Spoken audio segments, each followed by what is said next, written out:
What's going on, everyone? Connor Speed 6 here, back with another video. Today we are on Dirt 5, exploring all things playgrounds. Sit back, strap in, and enjoy.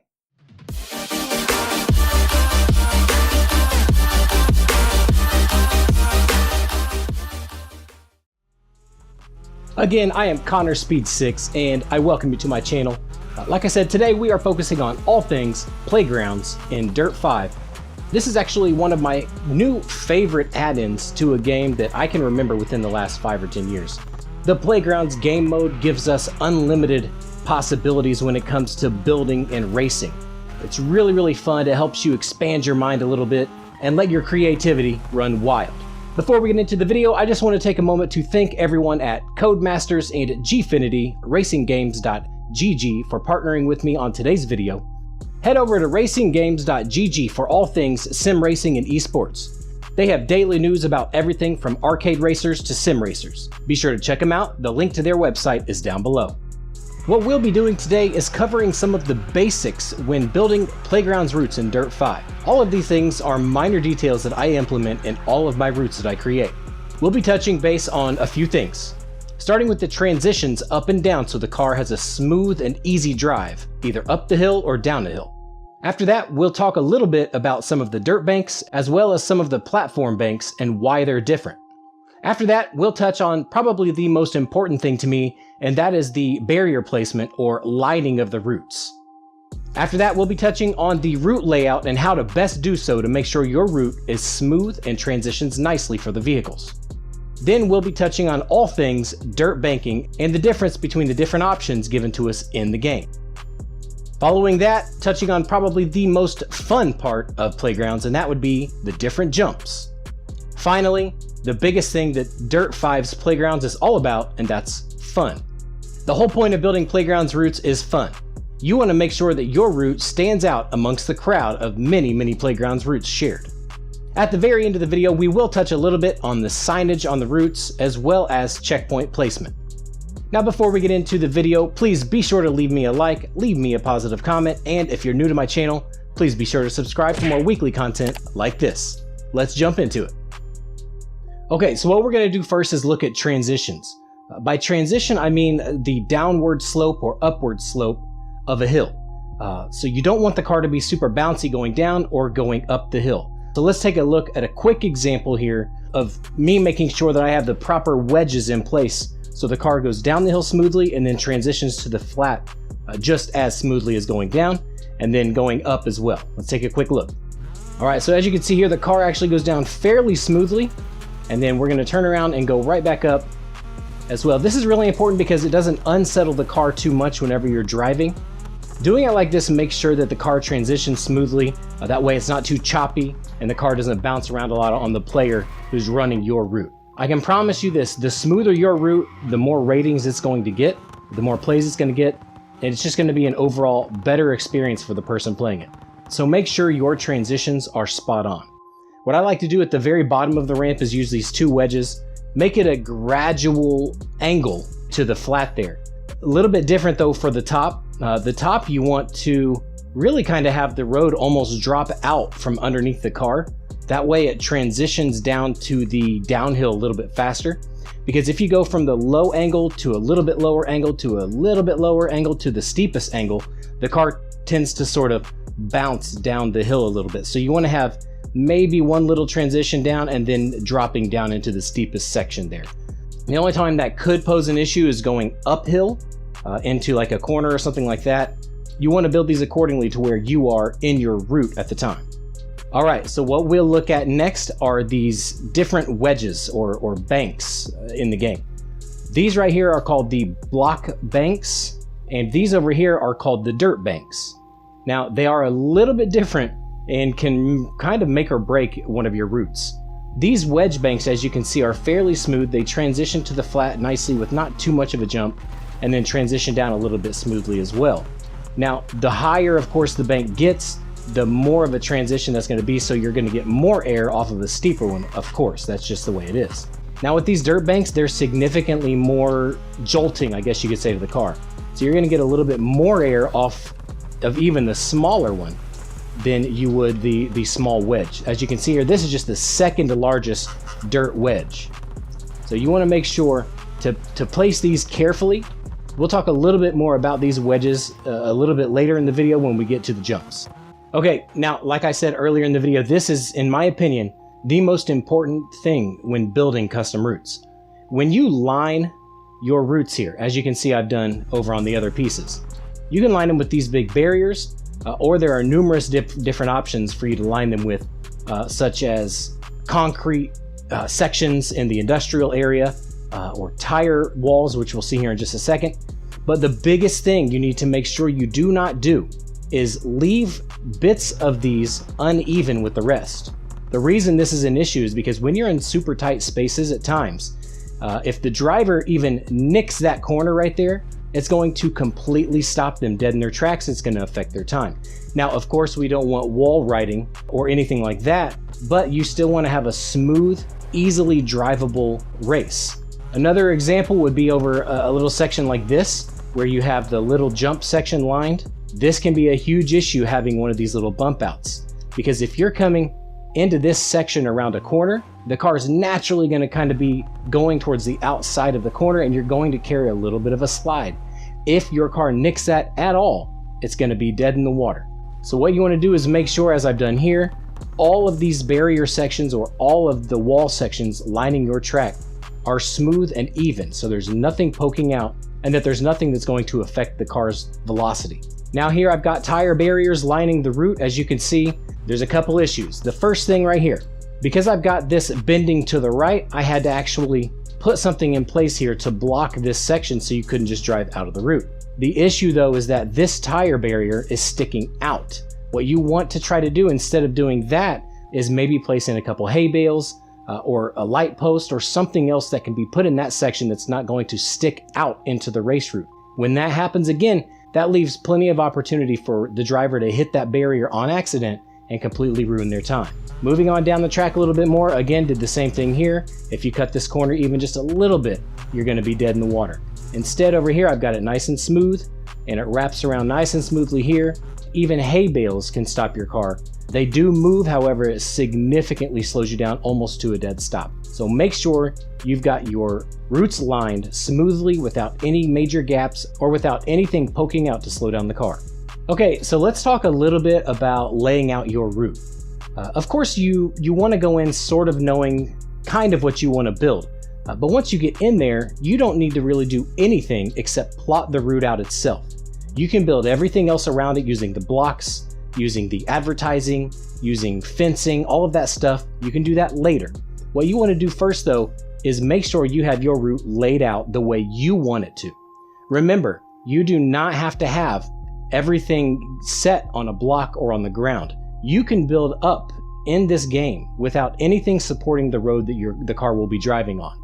What I like to do first, me personally, is go ahead and get the route placed like this, and then I can start building underneath of it, adding the barriers, adding jumps, anything I would like to add, I can do that later on.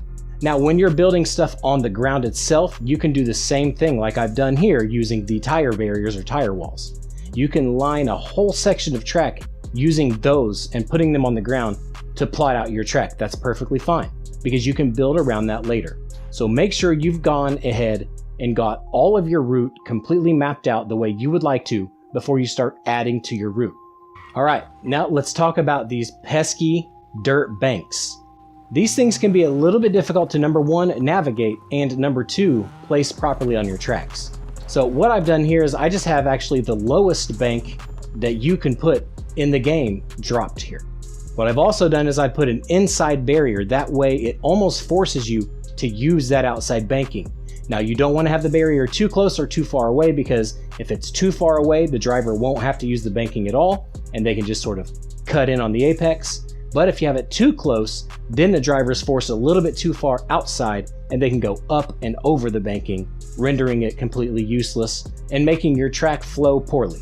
So as you can see here, again, that little banking, I've put in the wedge piece at the end. I've put in an extension piece in the middle, which there are two different size wedge pieces or bank pieces you can put in. There's one with, I call them the two sections there, that covers two little blocks of space. or there's one that covers 4 blocks of space, which is simply double the length of this one. I put in here a 90-degree wedge piece. That way it can transition smoothly all the way around the corner to another extension, and then the downward or corner wedge out. So here's what that looks like while driving.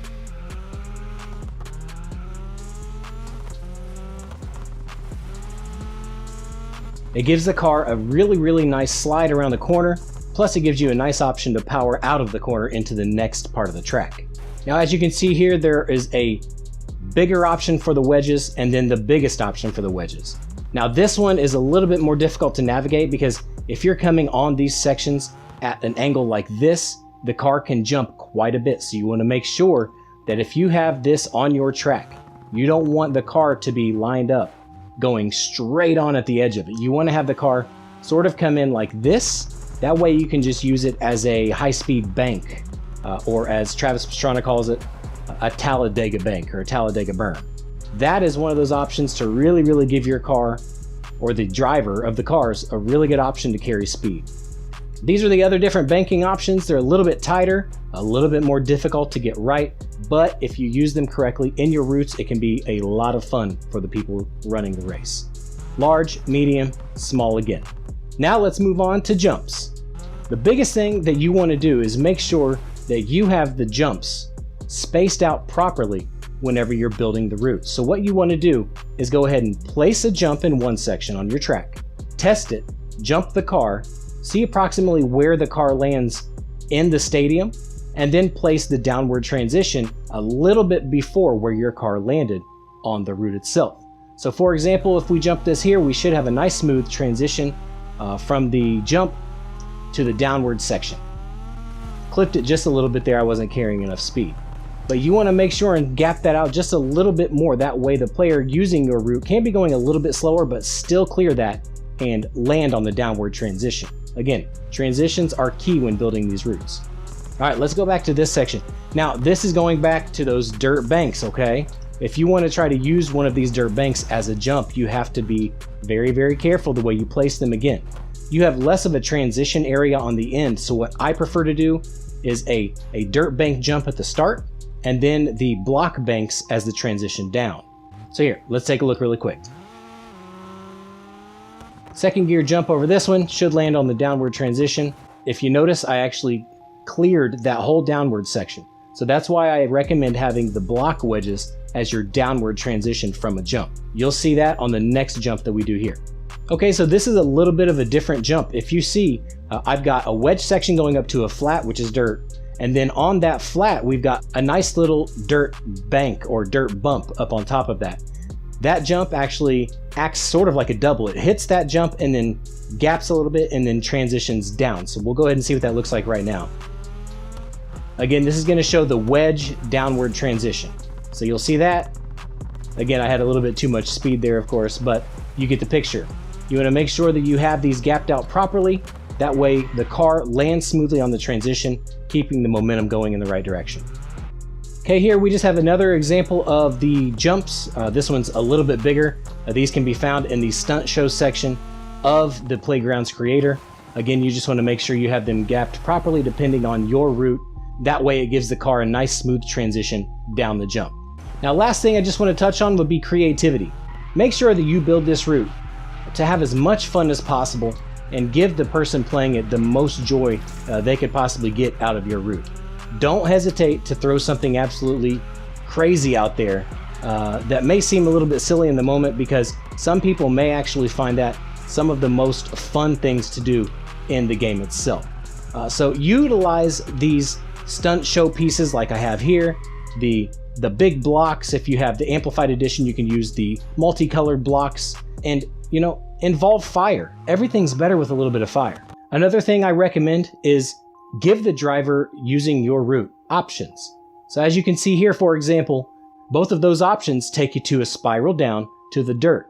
There's a lot more we could do here, of course, by extending the race route or when we're actually building a route, but this shows you the options that you have. Again, your creativity is only limited to what you can come up with. Of course, we only have a certain amount of space and you can only go up so high and down so low, but what you can do within those borders is mind-boggling. use your imagination to come up with some of the most interesting and most crazy things you can come up with, because I guarantee the community will absolutely love that. Now you're seeing a little bit of a sneak peek of a new event that I've built, but I have not published yet because of a technical difficulty, we'll say. But I'm going to use this as an example because you want to make sure that you place signage in the appropriate places for people. You can't just have a bunch of blind corners and expect people to actually run the route and think it's a fantastic route.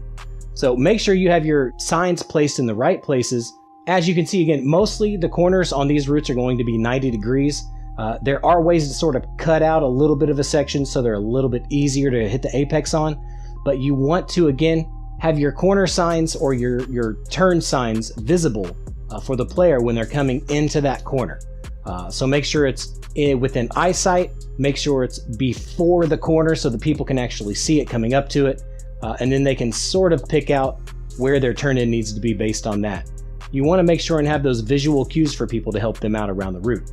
Because a lot of the times, some people just jump into the routes, play them, and if they don't like it on first play, they'll never play it again. So make sure you have it all set up and easy enough for the player to actually decide and figure out where they're going. Now the next big thing, or the very last thing we're going to cover really, is just checkpoints. You want to make sure that you have enough checkpoints on the route. That way the player playing the route is unable to find cuts. So for example, make sure you've got your checkpoints set, and then make the next checkpoint down the road impossible to get to without skipping a huge part of the track. So for example, I've got the checkpoint down there that we just touched. This whole route goes uphill. This is actually my custom route that was featured in the game, called the Playgrounds Rally Stage. It's actually built to sort of mimic a rally stage as much as I could. So I built it so it sort of goes up into a mountain and then back down. There's no way for you to get from that checkpoint to the next checkpoint without driving the full route. So make sure you have them placed accordingly. Make sure you've got walls and barriers lined on your route. That way nobody can cheat or exploit your route. Believe me, I have plenty of practice in blocking exploits just because of how kind of outlandish my routes are, with circuits and multiple checkpoints and things like that, and creating laps. So again, make sure there's absolutely no way for the person to get from one checkpoint to another without driving the full route. But yes, that's going to be it for me today, guys. I really hope all of these tips help you build your next Playgrounds event in Dirt 5. Again, a huge thank you to Codemasters and everyone at racinggames.gg and Gfinity for partnering with me on this video. It's a huge honor, and I'm humbled to have been asked. I appreciate all of you guys watching. Please leave the video a like, leave me a positive comment, and be sure to subscribe. I am Connor Speed 6. Until next time, much love, everyone. See you soon.